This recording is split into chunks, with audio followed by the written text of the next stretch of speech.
Every civilization that built a long-lasting agricultural system figured out the same thing.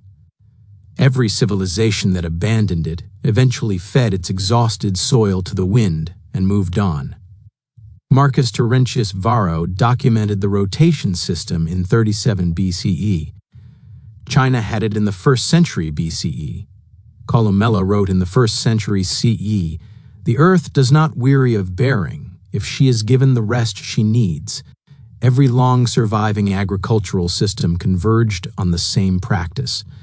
The garden that plants tomatoes in the same bed every spring, watches blight arrive in August, blames the weather, and plants tomatoes in the same bed the following spring. That garden is ignoring 3,000 years of documented agricultural evidence. The blight did not come from the weather, it came from the soil. And it came from the soil because it was put there the year before. Most people blame the weather because the weather can't argue back. Before the full system. Here is what you can draw right now. Take a piece of paper. Draw 4 equal rectangles in a square grid. Label them.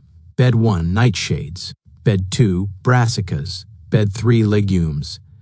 Bed 4, Roots and Alliums. Draw a clockwise arrow connecting them. That arrow is the rotation. Every spring, every crop family moves one bed clockwise. That is the complete system. It fits on a piece of paper. Draw it, keep it.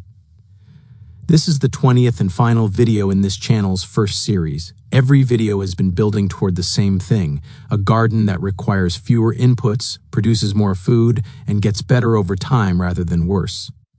The soil biology from video 4, the perennial vegetables from video 1, the companion planting from video 6, the preservation system from video 14. All of it is possible only if the soil underneath keeps working. The rotation is what makes the rest of it permanent. The rotation is not a technique. It is a conversation between years. Before we go further, tell me in the comments, do you currently rotate your crops, even informally? And if you have had the same garden disease come back year after year, drop what disease and what crop. I want to map exactly which rotation break solves the specific problem most people watching this are dealing with. In 1905, a British agricultural officer named Albert Howard arrived in India. He was sent to teach Indian farmers modern British agricultural methods. What happened instead is that he spent 26 years documenting what Indian traditional agriculture already knew, and what British agriculture had been forgetting since the introduction of synthetic fertilizer. Howard's oxen, grazing on fields under his Indore rotation and composting system, came into direct contact with foot and mouth infected animals from adjacent conventional farms, at water sources, through shared fencing. None contracted the disease, not once, over multiple years. He documented this in an agricultural testament and concluded, the difference was not veterinary, it was agricultural. The soil those animals grazed on was biologically different. Soil health had produced animal health. Howard's explicit critique of what he called the NPK mentality, the reduction of soil science to 3 chemical inputs, nitrogen, phosphorus, potassium. In an agricultural testament, the farmers and gardeners of the past did their work without any knowledge of the NPK ratio. They worked with nature. His argument, synthetic nitrogen made continuous cropping economically viable but agronomically disastrous. It fed the plant while starving the soil biology that rotation had always been maintaining. The rotation was replaced not because it stopped working, but because a product became available that made it seem unnecessary for a season or two. By the time the soil biology collapsed, the product was already in every farm supply catalog. An agricultural testament was read by G. Rodale, who launched Organic Gardening magazine in 1942, the publication that introduced organic agriculture to the American home gardener. Howard never saw American home gardening. He died in 1947. His book is still in print. The system Howard documented in India is the same system that determines what happens in your brassica bed in September. In 1939, Lady Eve Balfour divided a Suffolk farm into 3 adjacent sections and began the most rigorous long-term agricultural comparison ever conducted by a private individual. Organic rotation, composted crop waste, no synthetic inputs, strict rotation schedule, versus conventional continuous cropping with full synthetic fertilizer. 30 years. The living soil documented her hypothesis 4 years in. The Holly results confirmed it over 3 decades. The organic rotation plots improved in fertility. The conventional plots required increasing inputs to maintain the same yield. After 30 years, the organic soil was more biologically active than it had been in 1939. The conventional soil was less. Balfour founded the Soil Association in 1946, the world's first organic certification body. Its founding principle, the health of soil, plant, animal, and man is one and indivisible. The same chain Howard observed with his oxen stated as organizational doctrine. The Soil Association certification still requires rotation. She died in 1990 at 91. The experiment she began in 1939 had run for 30 years. The rotation system she documented is the same one Varro documented centuries earlier. 3,000 years of agricultural history on 3 separate continents, across cultures with no documented contact, produced the same fundamental practice. Varro, rerum rusticarum, the 3-field Roman rotation, winter grain, spring grain, fallow, was standard practice when Rome was feeding an empire. Fan Xingji Shu documented the alternation of demanding grain crops with nitrogen-restoring legume crops. Chinese agriculture maintained production in the same fields for 2,000 years using rotation. Columella de re rustica. The earth does not weary of bearing if she is given the rest she needs. The rotation was not old-fashioned, it was correct. Soilborne plant diseases, early blight, clubroot, white rot, Fusarium wilt, persist in soil as spores, cysts, or resting structures viable for 3 to 7 years depending on species. Year 1, a tomato plant infected with early blight sheds spores as its leaves fall. Spore load in the bed low to moderate. Year 2, new tomatoes emerge into an established spore population. Infection rate higher. Year 3 onward, spore load compounds annually. By year 5, blight appears in May regardless of weather. The rotation interruption moved the tomatoes to a different bed. The spores are still in bed 1, but there is no host. The spores germinate, find no tomato surface to infect, and die without reproducing. The pathogen load declines each year without intervention. After 3 to 4 years, the bed can host tomatoes again with minimal disease pressure. The blight did not come from the weather, it was put there. The rotation is how it gets taken back. That is what the 4-bed diagram does. 3,000 years of documentation, 30 years of Holly data, 1 afternoon to set up. If this explains why the same disease came back every year, subscribe to Roots and Garden. Free. Always will be. In October, after the tomatoes are cleared, there is a specific moment when the bed is empty and the compost is in and the cover crop seed has been scattered. The bed is closed for the season. Next May, it will open as the Brassica bed. Pathogen cleared, nitrogen loaded from the legumes that preceded it, waiting. Anyone who set this up in March does not have to make a single decision in October. The diagram made the decision in March.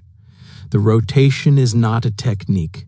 It is a conversation between years. The rotation is running. The gardener just closes the gate. Bed 1. Nightshades, tomatoes, peppers, eggplant, potatoes. Highest demand. Extract heavy nitrogen.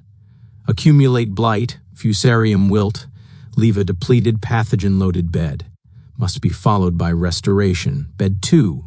Brassicas. Cabbage, broccoli, kale, Brussels sprouts, cauliflower, turnips. Medium demand, accumulate clubroot. Benefit from residual nitrogen the nightshades left behind.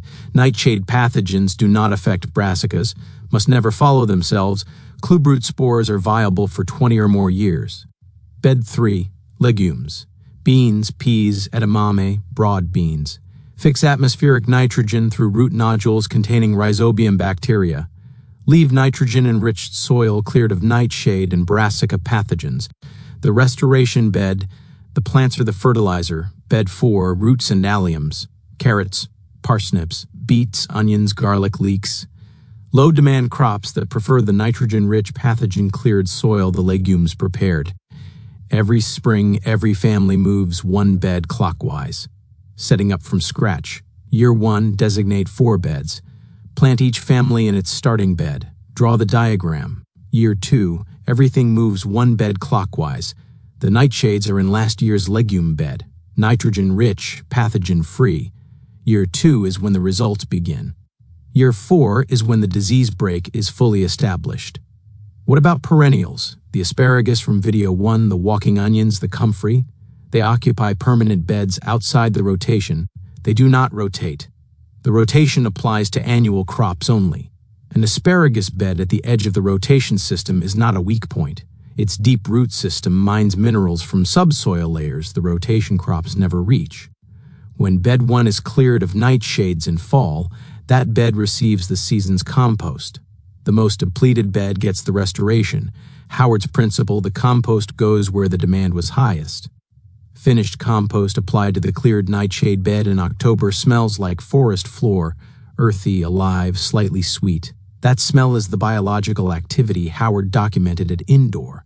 The soil is waking up while the season closes.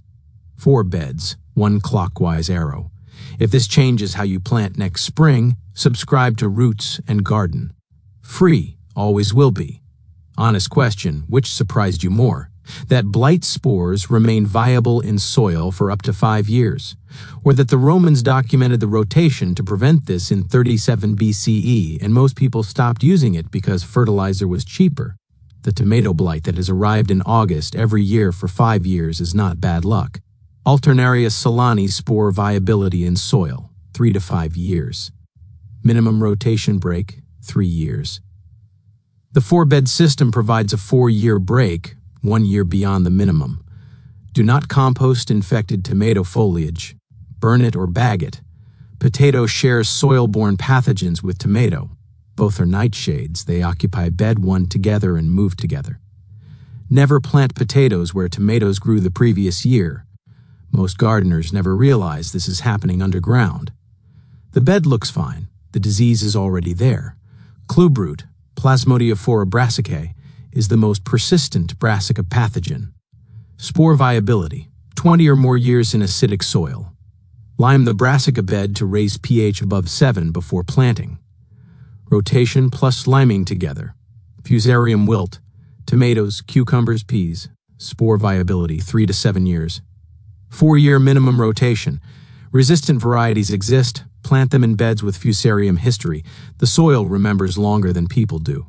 White rot of alliums, Sclerotium cepivorum, the most persistent allium pathogen. Spore viability, 20 or more years. In a 4-bed system, alliums return every 4 years, not sufficient if white rot is already established. If white rot appears, remove alliums from the rotation for 7 years. Cucurbit diseases, powdery mildew and Fusarium crown rot on cucumbers, squash, and pumpkins. Their powdery mildew is primarily airborne, not soil-borne, and is better managed with the companion planting from video 6 and the spray system from video 13. Cucurbits are flexible in the rotation. They can share bed 1 with nightshades or bed 4 with roots. A tomato plant infected with early blight in August has a specific smell. Slightly sour, slightly fermented, the smell of something finishing. The leaves that produce that smell drop spores as they fall. Those spores are in the soil by September. Anyone who plants tomatoes in the same bed next May will smell that smell again in August. The rotation is how that cycle ends. March or April, depending on zone, plan the rotation before buying any seed. Draw the diagram. Mark what grew where last year. Move each family 1 bed clockwise on paper. Plant accordingly. April through May, sow legumes first. Peas and beans establish the nitrogen fixation that benefits next year's crop. May through June, nightshades go into last year's legume bed. Brassicas go into last year's nightshade bed. September through October, clear the nightshade bed, apply the season's compost, cover with mulch. October through November, write down what grew in each bed this year. If the diagram is not on paper and stored with the garden notes, The rotation breaks down in year 2 or 3 when memory fails. The record is the rotation. The disease that came back every year has a name. It has a viability window. It has a rotation break that ends it. Subscribe to Roots and Garden. The rotation calendar is the last piece. First, the winter cover crop is compressed fallow. Howard's and Balfour's systems both included a fallow period, a season when a bed grew no food crop. For home gardeners, a full-year fallow is often impractical. The equivalent, a winter cover crop. After clearing any bed in fall, sow crimson clover, winter rye, or hairy vetch before the first hard frost. It grows through winter, fixes nitrogen, and is turned in 3 weeks before spring planting. The bed that receives this treatment is measurably more biologically active than a bed left bare through winter.